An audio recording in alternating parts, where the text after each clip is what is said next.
Sebanyak 31 perusahaan diduga jadi penyebab banjir bandang Sumatera. Pemerintah memastikan akan mengambil langkah hukum.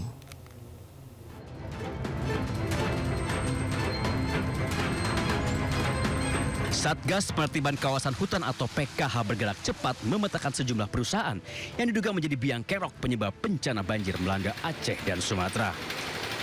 Terkuak sedikitnya ada 31 perusahaan yang dianggap merusak hutan di daerah aliran sungai hingga menyebabkan banjir bandang. Untuk yang di Aceh, dugaan sementara yang terimbas langsung, yang terkait langsung dengan das daerah aliran sungai, itu ada 9 PT. Untuk yang di Sumatera Utara, das yang di Batang Toru, Sungai Garoga, kemudian yang di Langkat, termasuk longsor yang ada di sana, itu ada 8, termasuk dengan kelompok PHT, pemegang hak atas tanah. Kemudian yang untuk di Sumatera Barat, dugaan terhadap subjek hukum yang ada, identitas perusahaan lokal, diperkirakan ada 14 dari 3 wilayah daerah aliran sungai yang menjadi penyebab. Demikian informasi sebentar. Pemerintah memastikan akan menindak tegas semua pihak yang bertanggung jawab dengan proses pidana hingga ganti rugi kerusakan lingkungan. Selain proses pidana, kepada subjek hukum yang dinilai bertanggung jawab, tidak saja perorangan, korporasi pun akan dikenai pertanggungjawaban pidana. Hingga saat ini, Barreskrim Polri sudah menangani 1 dari 31 perusahaan tersebut. Tim Liputan iNews melaporkan. Sementara itu Presiden Prabowo Subianto sendiri menegaskan akan menindak pembalakan liar yang diduga jadi penyebab bencana di Pulau Sumatera. Presiden menegaskan akan membantu masyarakat bangkit pasca bencana yang melanda di sana.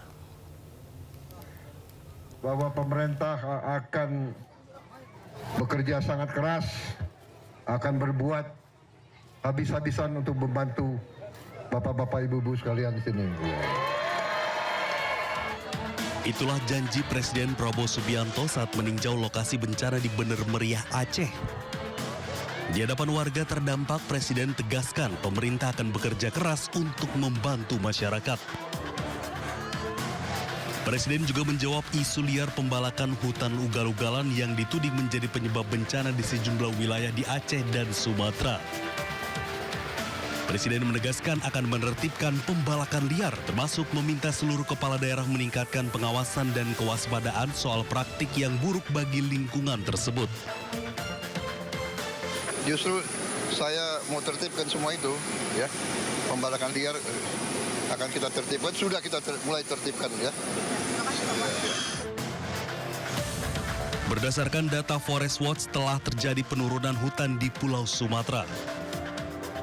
Di Aceh, periode 2023-2024 terjadi penurunan 11.228 hektar menjadi 10.100 hektar hutan.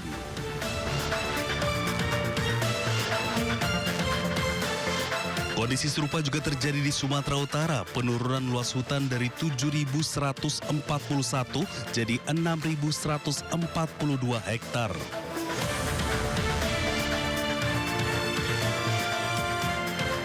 Sumatera Barat juga mengalami penurunan luas hutan dari 6.634 jadi 5.705 hektar.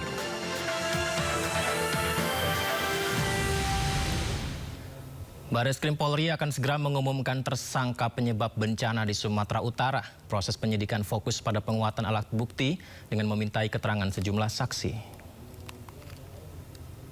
Tim di Aceh, di Tamiang, kemudian di Padang dan Tapanuli Selatan. Akan tetapi yang sudah kami temukan bukti permulaan adanya peristiwa pidana baru yang Tapanuli Selatan.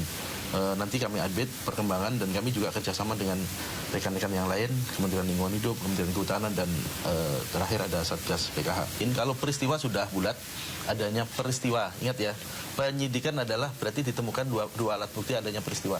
Di dalam proses penyidikan itu tentunya kita mencari pertanggungjawaban pidananya. Siapa yang bertanggung jawab? Ini sedang proses. Jadi penentuan tersangka tentunya berdasarkan alat bukti yang kami temukan selanjutnya dalam proses penyidikan ini. Jelas Mbak ya? Berarti belum ada tersangka ya Pak? Masih proses untuk penetapan tersangka. Sementara itu, Menteri Kehutanan Raja Juli Antoni mengumumkan pencabutan izin 22 perusahaan pemegang persetujuan penggunaan kawasan hutan atau PBPH. Langkah tegas ini merupakan perintah langsung dari Presiden Prabowo Subianto. Umumkan kepada publik atas tunjuk Pak Presiden, saya akan mencabut 22 PBPH, perizinan berusaha pemanfaatan hutan di yang luasnya sebesar 1.012.016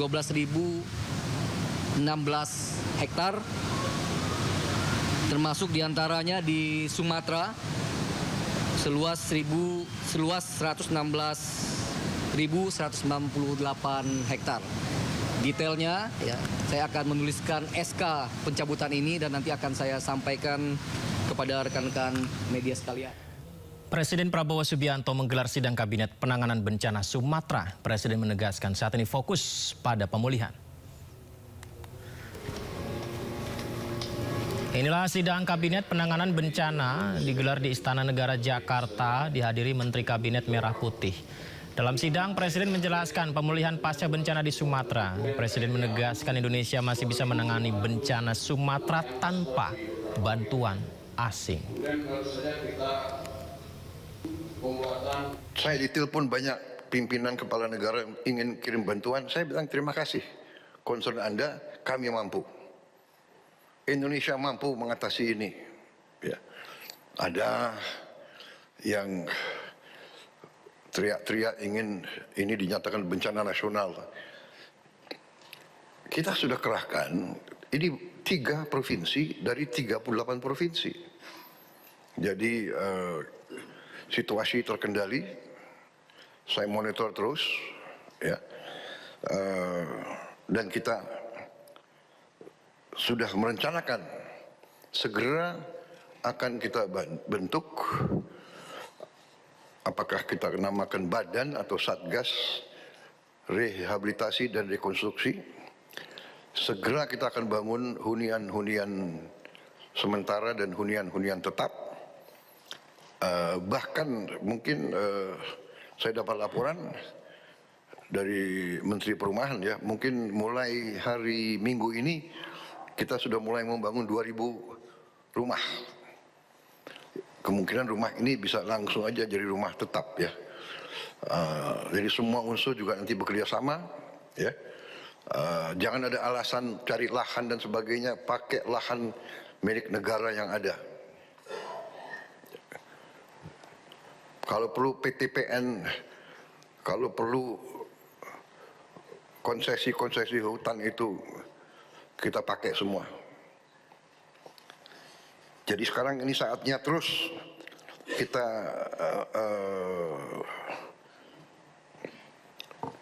bekerja sangat keras. Anggaran APBN sudah kita siapkan. Dan saya katakan bahwa anggaran ini kita siapkan karena memang uangnya ada. Dan uangnya ada karena justru pemerintah kita yang saya pimpin, di awal pemerintah kita menghemat ratusan triliun